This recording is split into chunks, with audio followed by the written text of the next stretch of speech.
శ్రీకాళహస్తి క్షేత్రము దక్షిణ కాశీగా పిలువబడదు. దక్షిణ కైలాసనాథుని దర్శనం చేసుకునేంత భాగ్యం ఇస్తాడు స్వామి మనందరికీ. ఈ కాళహస్తి క్షేత్రంలో శ్రీ అంటే సాలెపొడుగు, హస్త అంటే ఏనుగు, కాళ అంటే పాము.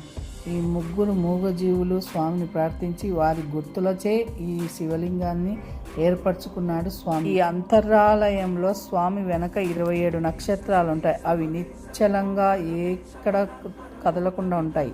చూడండి, ఇక్కడ స్వామి పక్కనే దీపం ఉంది. ఆ దీపంలో మన ఊపిరి మనిషి ఎలా తీసుకుంటాడో ఊపిరి తీసుకోవడం వదలడం ఉంటుంది కదా, అలా కదులుతుంది.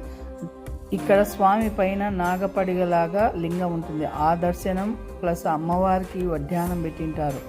నాగపడిగ రాహుకేతు దోషాలు పోవాలంటే ఈ దర్శనం చేసుకోవాలి. నేను డాక్టర్ సర్ల రామకృష్ణ అక్క వాళ్ళతో వచ్చినాము.